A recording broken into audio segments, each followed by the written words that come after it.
What's up, everybody? Willkommen. Willkommen. Willkommen, Geyer. What's up, man? Thank you so much for joining us on the show, brother. Thank you for having me. Absolutely, man. So we, everybody knows all of your accomplishments, everything that you've accomplished, especially this past year. I want to walk back to, I guess it was not this time last year, but a little bit earlier, in the end of 2022, when you heard that Jordan Newman became the head coach of the Stuttgart Surge. Now, when you hear Jordan talk about kind of what happened this year, he always says that the first piece that he got was Louis Geyer. It was very important to get you as this first piece of building this team. Can you talk a little bit about your guys' initial conversation, and did you have any hesitancy to come back to Stuttgart? Sure. So after the season in Cologne, I was like, okay, what's the next plan? And because Stuttgart is my hometown, I kind of saw myself drawn to that direction again. So I had Stuttgart in mind, was talking to some teams, and then rumors was going around, okay, Jordan maybe will bring his staff and will come to the Stuttgart Surge and be the new head coach for the Stuttgart Surge. And I was like thinking about it, and I was like, if that happens, Stuttgart is back on the map, and I'm talking like high caliber team. And like one day after it got announced, phone rings. Jordan was on the phone. I didn't even have his number, and he knows his contacts, I guess.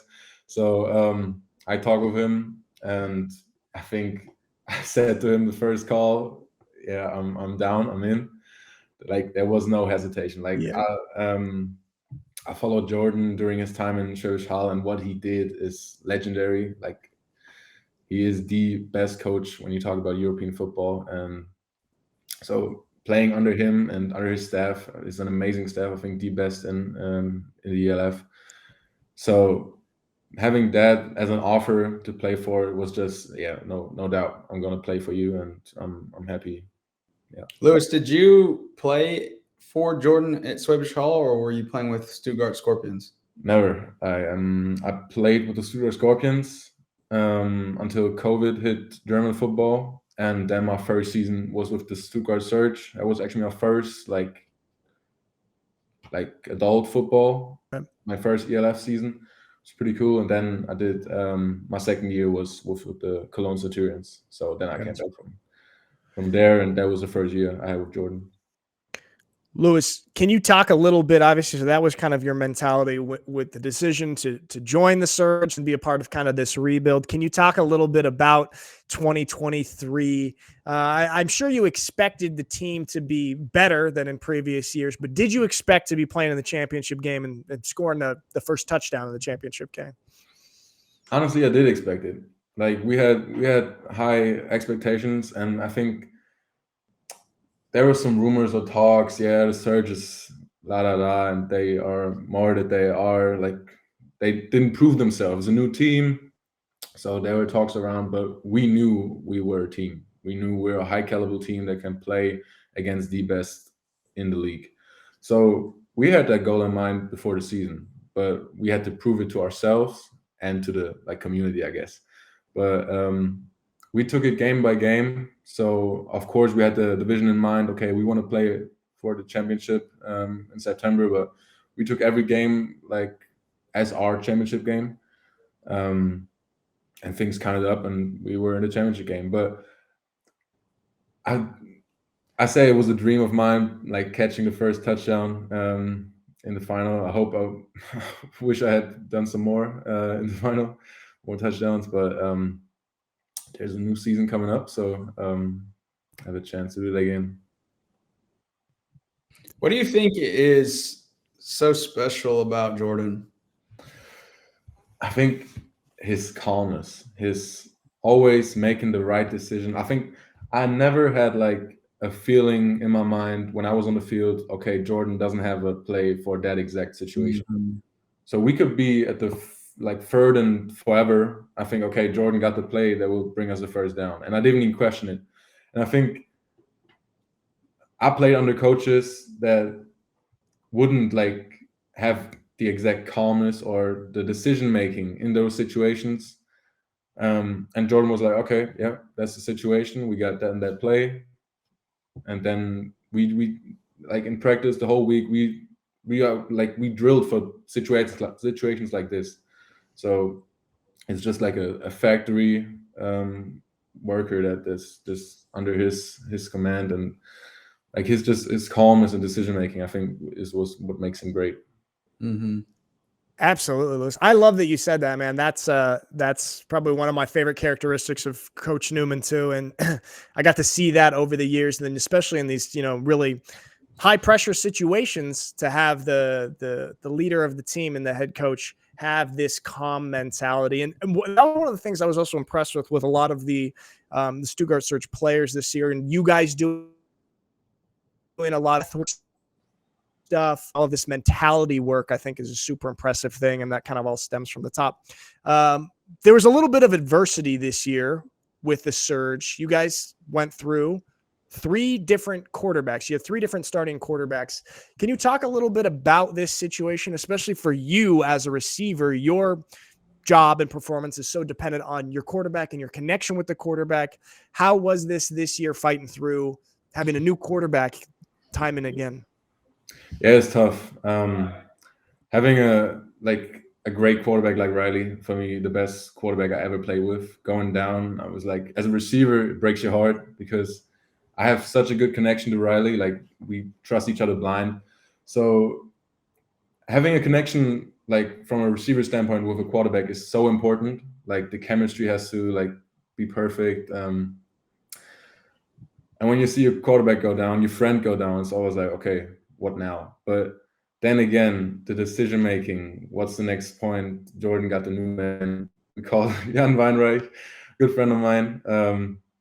So we got our first quarterback there, and he did his job. He did so well. Like, I think people not understand how difficult it is to come in like in 1 week, learn a whole ELF playbook, and deliver week by week in practice. And at first practice, he had his game like on. He was completing passes. He was handing out signals, like he was in. And I think that only speaks for himself.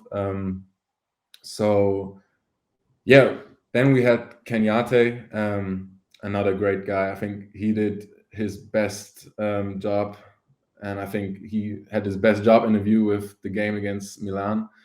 So yeah, and again, it only speaks for like the coaching staff of the Stuttgart Surge, and I think like the system Jordan has for his offense. I think, in my opinion, you can put every quarterback in there, and with the weapons we have, we'll bring out a good offense that can deliver. Yeah. But having Riley back, and it was never a decision. Okay, will Riley be the starting quarterback when he returns? It was always, the decision was made, okay, Riley's our guy, and everybody was completely fine with that. So having Riley back, and I think against the Ravens was such a blast, and we knew we had the spirit, and then he would take us all the way. Yeah, man, that's awesome. I envy you, man. I envy you because my entire time in Europe, I saw Jordan and his coaching and his staff and what he's been doing over there, and I wanted to be a part of it in some way. And it's cool to hear you talk about it as a player. More importantly, a homegrown player, and talk about the coaching staff there, and be able to say, yeah, this is the right way to run a team. Because, like you said, and we've all experienced. Well, I don't know, Nick, you only ever played for Jordan, right? Yeah, I played for Ziggy in my first year, but for Jordan for 7 years. Right. So you didn't have to experience it, but there's a lot of coaches in Europe that don't really know how to inspire and lead players the way Jordan has obviously done with homegrowns and imports. And it's really cool to hear from your perspective that he is doing that well. Yeah, absolutely, man. I mean, I 100% agree. He's the GOAT. He's one of the European GOATs. Louis, obviously. Oh, hold on. In the chat we got here from Alex Machow. Geyer over under 800 yards this year. Over, easy. Hammer that over. hammer that over. But speaking of this, you're part of a trio of very talented wide receivers. Got yourself, you've got Darrell Stewart Jr., and you've got Yannick Meyer. All three of you guys went for over 1,000 yards last year, which is hugely impressive. Can you tell me, kind of, maybe walk me through a little bit, how you would describe each of your game or each of your strengths are as a wide receiver and what you bring to the Surge? That's a good question. Good question. Let me start with DJ.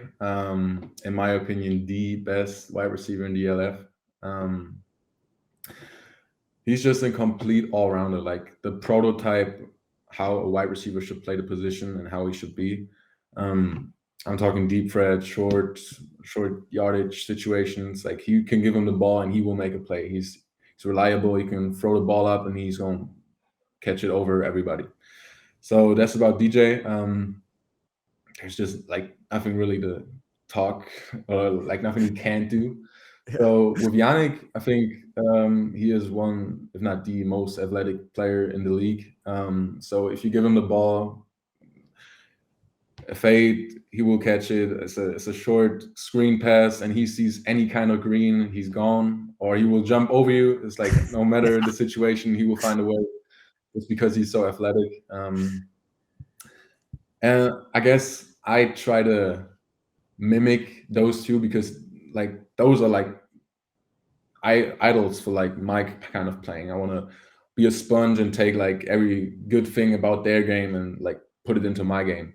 So I'm behind DJ in like every practice line, and I'm trying to like memorize what his moves, and kind of like things similar like my game is to DJ's game. Or like, I'm not saying I'm on that level yet. I'm trying to be, but just my job is to get open. I think I'm doing a pretty good job at that. Like, I think I can read a defender's body language well, so I can see when I see the DB, I know what he's doing before he's doing it, and then I can like do my move in a certain way and catch the ball. So I think I'm just a player that gets open, and then I catch the ball, and I can catch a jump ball for you and make that play. Don't ask me that. But, hell yeah, okay.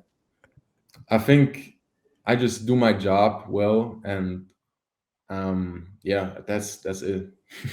For sure, man. I mean, I agree 100%.